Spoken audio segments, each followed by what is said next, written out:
సిరిసిల్లలో కేటీఆర్ మాట్లాడుతున్నారు. ఇప్పుడు లైవ్ చూద్దాం. గత 4 నెలలుగా చేసింది ఏంటంటే 14-15 సార్లు ఎక్కే విమానం దిగే విమానం అన్నట్టు ఢిల్లీకి జాతరలు చేసుడు యాత్రలు చేసుడు తప్ప ఇంతవరకు రైతు పొలాల దిక్కు చూసిన పాపాన కూడా ఈ ముఖ్యమంత్రి కానీ ఆయన మంత్రులు కానీ పోలేదు. అందుకే రాష్ట్ర ప్రభుత్వాన్ని మేము డిమాండ్ చేస్తూ ఉన్నాం. మొదలు మీరు 2 లక్షల రుణమాఫీ డిసెంబర్ 9 నాడు చేస్తామని ఏ మాట అయితే ఇచ్చిండ్రో ఆ పని వెంటనే చేయండి. దానికి మీకు ఏ కోడు అడ్డం రాదు. అవసరమైతే ఎన్నికల కమిషన్కు ప్రత్యేకంగా లేఖ రాయండి. ఇది మా ఎన్నికల హామీ, వెంటనే నెరవేర్చాలనుకుంటున్నాం. మేము ఈ వెంటనే చేసి రైతుల్లో భరోసా నింపాలనుకుంటున్నాం.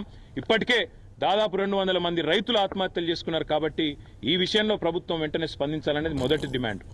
రెండవది, ఖచ్చితంగా ఈ ప్రభుత్వం చేయవలసింది మీరిచ్చిన మాట ప్రకారం రైతు భరోసా ఏదైతే 15,000 రూపాయలని మీరు చెప్పినరో, కేసీఆర్ 10,000 ఇస్తుండు, నేను 15,000 ఇస్తా అన్నావు.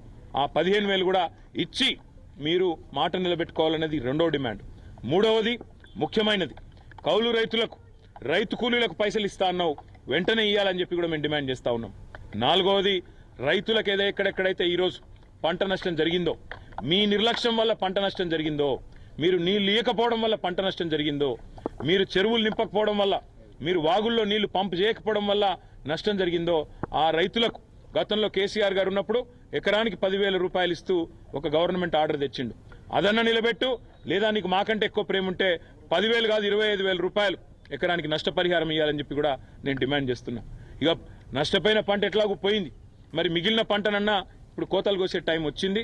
నేను రేవంత్ రెడ్డిని డిమాండ్ చేస్తున్నా, పోయిన పంటకు నష్టం జరిగిన పంటకేమో ఎకరానికి 10,000 రూపాయల 25,000 రూపాయల ప్రభుత్వం నిర్ణయం తీసుకోవాలి, వెంటనే నష్టపరిహారం ఇవ్వాలి.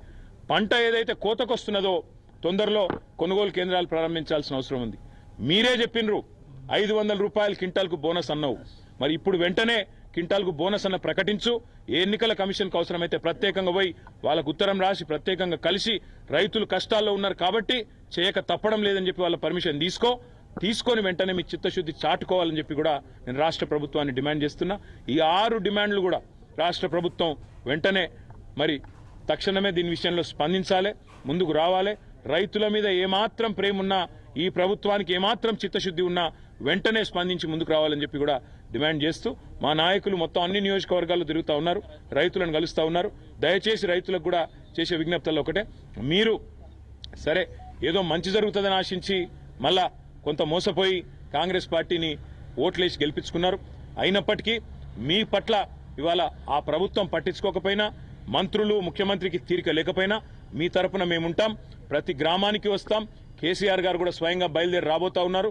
తప్పకుండా మీరు ధైర్యంగా ఉండండి. ఎవరు కూడా ఆత్మహత్యలు కానీ ఇంకోటి కానీ చేసుకుని కుటుంబాలను ఇబ్బంది పాలు చేయకుండా ధైర్యంగా ముందుకు పోదాం, ధైర్యంగా కొట్లాడదాం. ప్రభుత్వం మెడలు వంచైనా సరే బోనస్ తెచ్చుకుందాం, మెడలు వంచైనా సరే రుణమాఫీ సాధించుకుందాం, మెడలు వంచైనా సరే నష్టపరిహారము సాధించుకుందాం.